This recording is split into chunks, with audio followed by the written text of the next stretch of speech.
Imagine this, you grab your iPad, you go to a coffee shop, you sit down, you have your coffee, and you put your music on and you're ready to start designing. You're ready to start designing your first collection. But then you ask yourself, what do people want? What should I design? What would actually sell? And this is a challenge that all of us as fashion designers are going to face at one point or another. We have to understand that between the time that we actually design a product and when it's ready for launch, there's so many steps that come in between. It can almost take up to a year. So how do we find in advance what the trends are going to be like in a year? The world is changing. We know this over the last 4 years. So much has changed. It's important for us as designers to always be able to think ahead, to predict the future, and to keep up with the changing customer needs. Well, in this episode, that's what I'm going to be giving you. I'm going to be giving you how we as designers can use various tools to predict the future so that we can create captivating designs that people actually want to buy. This is a major problem. When we design, we have to understand we almost have a year to wait in advance before we can actually launch our collection. So when we're designing, we need to think ahead. The first way to think ahead is to attend trade shows. The major 2 trade shows that I would highly recommend are Magic in Las Vegas and the ISPO in Munich. Both of those are great starting points, and they have a variety of vendors, retailers, fabric suppliers, actual cut and sew suppliers. You can pretty much meet all aspects of your logistics industry in these trade shows. At the end of the day, we live in an increasingly digital world, but the physical space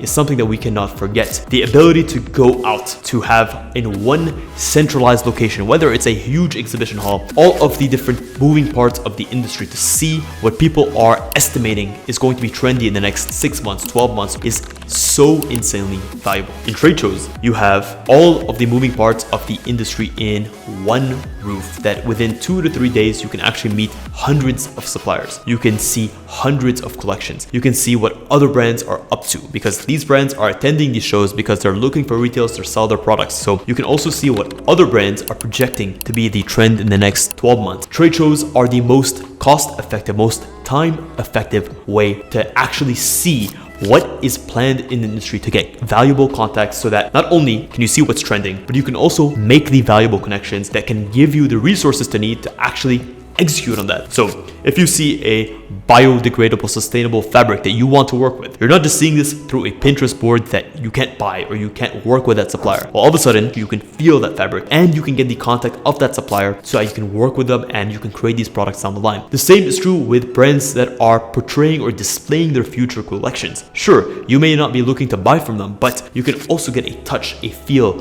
for what is trending. You can actually go up to the garment, you can look at it, you can feel it. There's so much depth that you can get into in trade shows, and I could not recommend it enough. And number 2, and I know that this may sound outdated, but it still is a great place to get curated content towards a specific hobby, a niche, or a lifestyle, and this is going to be magazines. It doesn't mean that magazines are going to be the be-all and all, but what I like about magazines is their highly visual nature. You can create a scrapbook. It just gives you a very tactile and physical way to go through different niches and see what's trending. This is also, in hindsight, a direct parallel to social media. Social media also gives you an understanding of what the community is saying, and it gives you a way to do this in a very hyper-specific way. You could go on TikTok today and you can see in the trending section, you could search by hashtag. What I like to do is I like to go into sportswear design and go through the top trending TikToks, see what sounds are being used, see what problems people are facing, and you can use these problems as a springboard towards creating better and better products. So stay in touch. Use modern outlets, whether they're old school style magazines or new school Twitter threads, Reddit, Instagram, TikTok. Go through and see what people are saying about your specific niche. Next up are trend agencies. Believe it or not, there are indeed modern day fortune tellers, and they come in the form of trend agencies. Most of the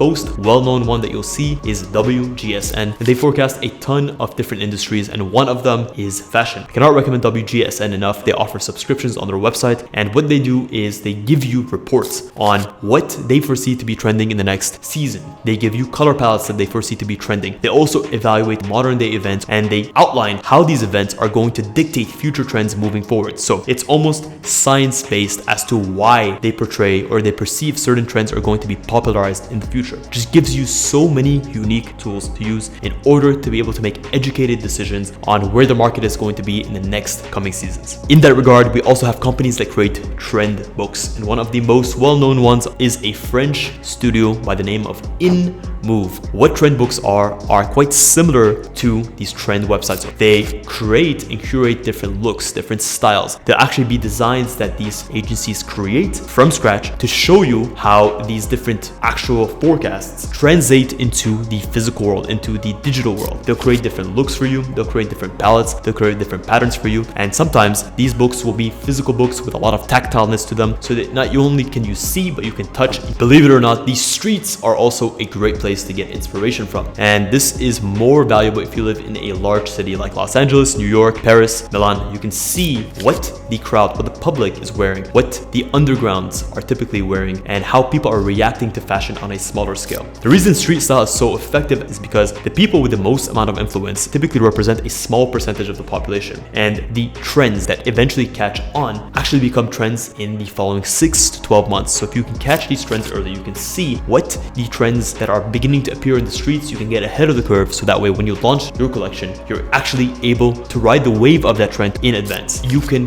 get a prediction on what your customers are going to want. Is more personalized to your company. This would work if you already have a year or two under your belt, and this is going to be previous sales. Chances are your customers are going to be somewhat unique to you. After that, they have bought from your brand because they identify with what your brand stands for, your unique selling points. They like the way that you market yourself. So chances are your previous sales can give you an understanding of what future customers might want. Go back into your logs and see which product types have the best return on investment. Look at those as a starting point to creating collections that are going to resonate the best with your actual customers and future customers. The last but not least is going to be customer reviews. Most people don't take a time or a moment to ask their customers, what did you like about our brand? What do you expect from us moving forward? This can be in the form of a focus group that you can put together with some of your top customers. Look at your sales dashboard and sort customers by highest sales, and you can get all of these customers in a room or on a Zoom call and ask them, what do you appreciate most about our brand? By actually tapping into your customers, it serves a double purpose. One,